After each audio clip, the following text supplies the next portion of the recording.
Gold hub తాకట్టులో ఉన్న బంగారాన్ని విడిపించి కొనబడును. అదే రోజు ఆన్లైన్ ధరకు కొని డబ్బులు ఇవ్వబడును. రాష్ట్ర మంత్రి వైసీపీ కీలక నాయకురాలు ఆర్కే రోజా వైసీపీ అధినేత రాష్ట్ర ముఖ్యమంత్రి జగన్మోహన్ రెడ్డి గారికి కన్నీటి లేఖను రాసినట్టు మనకు విషయం అంతా ఉంది. కన్నీటి లేఖ అని నేను ఎందుకు అంటున్నానంటే అది బాధతో రాసిన లేఖలా ఉంది కాబట్టి కన్నీటి లేఖ అంటున్నాను. ఈ సోషల్ మీడియాలో ఆ లేఖ వైరల్ అవుతూ ఉంది.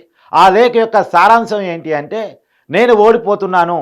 వాస్తవంగా ఆమె మీద గాలి భానుప్రకాష్ కూటమి అభ్యర్థిగా పోటీ చేస్తున్నారు. రోజా వర్సెస్ గాలి భానుప్రకాష్గా ఆడ పోటీ నడుస్తూ ఉంది. నేను ఓడిపోతున్నాను, నేను ఓడిపోవటానికి మన పార్టీ క్యాడరే కారణం. ప్రత్యేకించి ఈ జిల్లాకు ఇన్ఛార్జి మంత్రిగా కీలక నేతగా ఈ జిల్లాను లీడ్ చేస్తున్న మంత్రి ఎవరైతే ఉన్నారో పెద్దిరెడ్డి రామచంద్రారెడ్డి, ఆయన సహకరించకపోవటం వల్ల నేను ఓడిపోతున్నాను. ఆయన నాకు వ్యతిరేకంగా పావులు కలుపుతూ ఉన్నారు. వాస్తవానికి పార్టీ క్యాడర్ నాకు వ్యతిరేకంగా పనిచేస్తూ ఉంది. గాలి భానుప్రకాష్ను గెలిపించడం కోసం వైసీపీ క్యాడర్ పనిచేస్తూ ఉంది. గ్రామ స్థాయిలో కార్యకర్తలు నాకు సహకరించడం లేదు అనేది రోజా ఆ లేఖలో జగన్మోహన్ రెడ్డి గారికి లేఖలో పేర్కొన్నట్టు మనకు అర్థమవుతోంది. వాస్తవానికి ఆ నగరి నియోజకవర్గంలో పార్టీ క్యాడర్ అంతా మూకుమ్మడిగా రోజాకి టికెట్ వద్దని జగన్మోహన్ రెడ్డి గారికి విజ్ఞప్తి చేసుకున్నారు. ఆ జిల్లా సంబంధించిన మంత్రి పెద్దిరెడ్డి కూడా రోజాకు వ్యతిరేకంగా పావులు కదిపే ప్రయత్నం చేశాడు. కానీ జగన్మోహన్ రెడ్డి గారికి రోజా దగ్గరగా ఉంటారు. జగన్మోహన్ రెడ్డి గారికి వ్యతిరేకంగా ఎవరు మాట్లాడినా సరే వాళ్ళ మీద విరుచుకు పడతారు. వైసీపీలో పైరు బ్రాండ్ ఎమ్మెల్యే, ఇప్పుడు మంత్రి కూడా. కాబట్టి ఆమెకి టికెట్ నగరం నుంచి చాలా నియోజకవర్గాల్లో టికెట్ షెఫ్లింగ్ చేసినప్పటికీ కూడా ఇక్కడ పూర్తి వ్యతిరేకతున్న రోజాను మాత్రం షెఫ్లింగ్ చేయలేదు. అదే నగరం నుంచి టికెట్ ఇచ్చారు. కానీ రోజాకు వ్యతిరేకంగా మొత్తం నియోజకవర్గం ఏకమైపోయింది. ఆమెకు వ్యతిరేకంగా సొంత పార్టీ క్యాడరే పనిచేస్తూ ఉంది. సో ఆ పరిస్థితుల్లో ఇప్పుడు రోజా ఏం చేయాలో తెలియక అసలుకి ఈ ప్రచారానికి కార్యకర్తలు సహకరించట్లేదనే కారణంతో ప్రచారం మధ్యలోనే ఆమె ఫారెన్ టికెట్ బుక్ చేసుకుంది. సమ్మర్ టూర్ పేరుతోటి ఆమె భర్త ఆమె కుటుంబ సభ్యులు టికెట్ బుక్ చేసుకున్నారు. ఎట్టా అన్నదమ్ములు ప్రచారం చూస్తారే, నేను కొన్ని రోజులు రెస్ట్ తీసుకొని విదేశాలకు పోయి వస్తాను సమ్మర్ క్యాంప్ అని చెప్పేసి టికెట్లు బుక్ చేసుకుంది. కానీ ఈ విషయం తెలిసినటువంటి జగన్మోహన్ రెడ్డి గారు ఆమె క్లాస్ స్పీకర్. ఇప్పుడు కనుక నువ్వు ఫారెన్ టూర్ వెళ్తే ప్రచారం మధ్యలో సహజంగా టికెట్ రావడమే గొప్ప. టికెట్ వచ్చిన తర్వాత ప్రచారం చాలా సీరియస్గా తీసుకోవాలి. కానీ ఇప్పుడు నువ్వు ఫారెన్ టూర్ వెళ్తే ఆ ప్రభావం స్టేట్ వైడ్గా పడుతుంది. వైసీపీ నాయకులు చేతులెత్తేశారు, సాక్షాత్తు రాష్ట్ర మంత్రి చేతులెత్తేసి ఫారెన్ వారిపోయిందని ప్రచారం చేస్తారు. ఇది పార్టీకి దెబ్బ అవుతుంది. నువ్వు ఎట్టి పరిస్థితుల్లో నీ ప్రయాణాన్ని క్యాన్సిల్ చేసుకొని ప్రచారంలో గట్టిగా వెళ్ళాలి అని చెప్పేసి జగన్మోహన్ రెడ్డి గారు చెప్పారంట. జగన్మోహన్ రెడ్డి గారి ఆదేశాల మేరకు తన ప్రయాణాన్ని కూడా క్యాన్సిల్ చేసుకొని రోజా గారి ప్రచారంలో దిగినట్టు మనకు తెలుస్తుంది. కానీ పార్టీ క్యాడర్ సహకరించడం లేదట. పార్టీ క్యాడర్ ఆమె కోసం పనిచేయటం లేదట. ఆమె ఊరికి వస్తే ఊళ్ళో జనాన్ని సమీకరించే పని కూడా అక్కడ లోకల్ నాయకత్వం చేయట్లేదంట. ఆమెకు వ్యతిరేకంగా పైగా పనిచేస్తున్నారంట. కాబట్టి ఆ పరిస్థితుల్లో తనకేం చేయాలో తెలియక జగన్మోహన్ రెడ్డి గారికి లేఖ రాసింది. ఈ విషయాలన్నీ చెప్తూ ఏవేమి తనకు ఎదురవుతున్న అనుభవాలు ఉన్నాయో ఆ అనుభవాలు చెప్తూ జగన్మోహన్ రెడ్డి గారికి లేఖ రాసింది. నేను అనుకోవటం ఈ లేఖ ద్వారా రోజా గారు రెండు కారణాలతో రాసినట్టు నాకు అర్థమవుతుంది. ఒక కారణం ఏంటంటే తను ఓడిపోతున్నాను, అది కూడా పార్టీ క్యాడర్ పనిచేయకపోవటం వల్ల.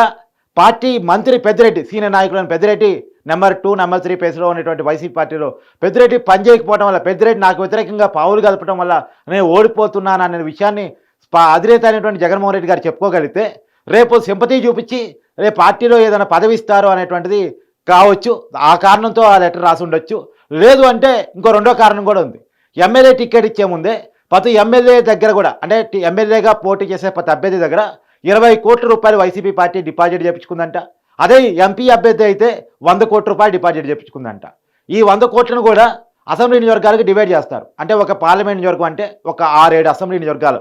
కాబట్టి ఈ పార్లమెంట్ నియోజకవర్గానికి డిపాజిట్ చేయించుకునేటువంటి 100 కోట్లు కూడా అసెంబ్లీ నియోజకవర్గాల వారీగా కేటాయిస్తే నగర నియోజకవర్గానికి కూడా అక్కడ 15-20 కోట్లు వస్తాయి. సో ఆ 15-20 కోట్లు, రోజా గారు డిపాజిట్ చేసుకున్న 20 కోట్లు, అది కాకుండా పార్టీ అధిష్టానం ఇచ్చేటువంటి ఒక 15-20 కోట్లు, మొత్తంగా ఒక 50 కోట్లు ప్రతి నియోజకవర్గానికి వైసీపీ పార్టీ ఎన్నికల ఖర్చుల కోసం, అంటే తెలుసు కదా మీకు, ఎన్నికల్లో డబ్బులు పంచడాలు, మద్యం పంచడాలు, ఇవన్నీ వద్దనుకున్నా జరుగుతున్న పనులే కదా. సో ప్రతి నియోజకవర్గానికి ఒక 50 కోట్లను కేటాయించిందంట. అది కూడా అభ్యర్థికి అప్పచెప్పలే. అభ్యర్థికి అప్పచెప్తే ఓడిపోతున్నామని నమ్మకం వాళ్ళకి వచ్చిందంటే ఆ డబ్బులు ఖర్చు పెట్టరు, దాచుకుంటారు. కాబట్టి పోటీ చేస్తున్న వ్యక్తికి కాకుండా ఒక 5గురితో 10 నియోజకవర్గంలో కమిటీ చేసి 5గురికి కూడా డబ్బు పంపిణీ, మద్యం పంపిణీ బాధ్యతలు అప్పచెప్పిందంట. సో ఇప్పుడు రోజాకి తను డిపాజిట్ చేసిన డబ్బుల మీద కనబడింది. ఇప్పుడు ఎట్టైనా ఆ డబ్బులు తెచ్చుకోవాలి, వేస్ట్ అయిపోతాయి, గెలిచే పరిస్థితి లేదు. ఆ 20 కోట్లని వెనక తెచ్చుకోవాలి. ఆ 20 కోట్లు ఎట్టాడితే ఇస్తాడు జగన్మోహన్ రెడ్డి గారు అంటే, నేను ఓడిపోతున్నాను, అది కూడా పార్టీ వల్ల ఓడిపోతున్నాను, నా డబ్బులు వృధా అయ్యే పరిస్థితి ఉంది, కాబట్టి నేను డిపాజిట్ చేసుకున్న డబ్బుల వరకైనా నాకు ఇప్పించండి, నేను ఆర్థికంగా నష్టపోయే ప్రమాదం ఉంది రేపు ఎమ్మెల్యేగా ఉండకపోతే, కాబట్టి నాకు అవి ఇప్పించండి అనేటువంటిది రోజా గారు అంటే తను ఆ డైరెక్ట్గా అడగకుండా నేను పార్టీ క్యాడర్ వల్లే ఓడిపోతున్నానని మొదలు కన్వే చేసి తర్వాత దాని డబ్బులు చిన్నగా వెనక తెప్పించుకునే ప్రయత్నం కోసం రోజా గారు ఈ లెటర్ రాశారనేది కూడా రెండో మాటగా వినపడుతుంది. సో 2 కారణాలతో, ఒకటి సింపతి గెయిన్ చేసి పదవగొట్టేయటం, రెండో తాను డిపాజిట్ చేసిన డబ్బులు ఏవైతే ఉన్నాయో నిజవర్గం ఖర్చుల కోసం ఎమ్మెల్యే క్యాండిడేట్గా పోటీ చేస్తుంది కాబట్టి పార్టీ అధిష్టానానికి కట్టినటువంటి డబ్బులు డిపాజిట్ చేసిన డబ్బులు ఏవైతే ఉన్నాయో వాటిని వెనక్కి తెప్పించుకోవడం కోసం ఈ 2 కారణాలతో రోజా కన్నీటి లేఖను రాసినట్టు అర్థమవుతోంది. సరే, ఏ కారణం చేత రోజా లేఖ రాసినా ఇక్కడ ఒక విషయం క్లియర్గా అర్థమవుతుంది ఏంటంటే నగిరిలో రోజా ఓడిపోతుంది, అది నగిరిలో రోజానే ఒప్పేసుకుంది, కాకపోతే పార్టీ క్యాడర్లో ఓడిపోతుంది అవన్నీ పక్కన పెట్టేస్తే మరి అంతేగా. మరి నువ్వు అధిక 5 సంవత్సరాలు కీలకమైన నాయకురాలుగా ఉన్నావు, మొదట్లో ఎమ్మెల్యేగా తర్వాత మంత్రిగా ఉన్నావు, పార్టీలో ఎప్పుడు నువ్వు సీనియరు, నువ్వు పార్టీ క్యాడర్కి అందుబాటులో ఉండాలి కదా, ఆ లోకల్ లీడర్షిప్కి విలువ ఇవ్వాలి కదా.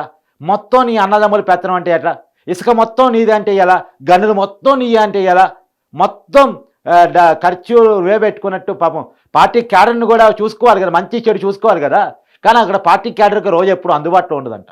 ఏం చెప్పుకోవాలన్నా వాళ్ళ అన్నదమ్ములకే చెప్పుకోవాలట, లేదా ఆమె భర్తకే చెప్పుకోవాలంట. వాళ్ళేం వినరంట, వాళ్ళ అపాయింట్మెంట్ కూడా ఇవ్వరంట. రోజా గారు ఎప్పుడు దొరకరంట, ఆమె ఎప్పుడు హైదరాబాద్లో సినిమా షెడ్యూల్స్లో లేదా జబర్దస్త్ షెడ్యూల్స్లో ఇక్కడ వేరే సీరియల్ షూటింగ్స్లో ఆమె బిజీగా ఉంటుంటారంట. ఎప్పుడో నిజవర్గానికి ఎప్పుడో ఒకసారి తప్ప టైం ఇవ్వరంట. టైం ఇచ్చినా సరే ఆ లోకల్ లీడర్స్ కూడా పెద్దగా ఆమెతో పరిచయాలు ఉండవంట. మరి అది తప్పే కదా. నువ్వెంత సినిమా సెలబ్రిటీ కావచ్చు, నువ్వు ఎంత వైసీపీలో కీలక నాయకురాలు, పైరు బ్రాండు మంత్రి కావచ్చు, నువ్వు అలా ఆ స్థాయికి ఉన్నావంటే నీ కారణం గ్రౌండ్ లెవెల్లో ఉన్న క్యాడరే కదా. అంతిమంగా నేను గెలిపించాల్సింది వాళ్ళే కదా. నువ్వు ఎమ్మెల్యే కాకపోతే మంత్రి కాలేవు కదా, ఎమ్మెల్యే కాకపోతే నాయకులు వారు కాలేవు కదా. నిన్ను మోసేది, నేను గెలిపించేది, నిన్ను పదవిలో కూర్చోబెట్టేదంతా కార్యకర్తలే కదా. వాళ్ళని నువ్వు పట్టించుకోవాలి కదా, వాళ్ళకి కష్టం వచ్చినప్పుడు నువ్వు చూడాలి కదా. నువ్వు చూడనప్పుడు నీకు కష్టం వచ్చినప్పుడు నీకు పదవి కావాలనుకున్నప్పుడు వాళ్ళని నీకోసం పనిచేస్తారు. ఇల్లు వాకులు అమ్ముకుని వాళ్ళు నీకోసం పనిచేయాలి, నువ్వేమో ఆ పదవిని ఉపయోగించుకొని లక్షలు కూడా సంపాదించుకోవాలి. ఇది ఎక్కడ కరెక్ట్ అవుతుంది? సో రోజా గారికి సొంత పార్టీ క్యాడర్ హ్యాండ్ ఇస్తుంది, దానివల్ల రోజా ఓడిపోబోతుంది. అది రోజా గారు స్వయంగా ఒప్పుకున్న మాట. నిజానికి ఉమ్మడి చిత్తూరు జిల్లాలో వాస్తవానికి వైసీపీ ప్రాబల్యం అంతకుముందు పాత కాంగ్రెస్ ప్రభావం చాలా కీలకంగా ఉండే జిల్లా అది. ఎప్పుడు కూడా టీడీపీ వన్ సైడ్గా చిత్తూరు జిల్లాలో గెలిచింది లేదు. కానీ ఫస్ట్ టైం వైసీపీ కంటే కూడా ఎక్కువ సీట్ని టీడీపీ తెచ్చుకోబోతుంది. పోయినసారి 2019 ఎన్నికల్లో ఒక కుప్పంలో మాత్రమే టీడీపీ గెలవగలిగింది, మిగతా జిల్లా అంతా కూడా వైసీపీ గెలిచింది. పెద్దిరెడ్డి రామచంద్రరావు గారు జిల్లాని పెద్దగా లీడ్ చేస్తూ ఉంటారు. కానీ ఈసారి పెద్దిరెడ్డి రామచంద్రారెడ్డి స్వయంగా ఓడిపోయే పరిస్థితి ఉంది, టైట్ పొజిషన్లో ఉన్నాడు. గెలిస్తే గెలవచ్చు, లేదా ఓడితే ఓడొచ్చు అనేది నడుస్తూ ఉంది చర్చ. మరి గెలుస్తాడా లేదా చూడాల్సి ఉంది. కానీ టైట్ ఫైట్ అయితే ఎదుర్కొంటున్నాడు. కాబట్టి జిల్లా మొత్తం కూడా నెగిటివ్ అయిపోయింది. తిరుపతితో సహా మొత్తం కూటమి ఎక్కువగా జిల్లాలో గెలవబోతుందనే రాజకీయ ప్రచారం నడవబోతూ ఉంది.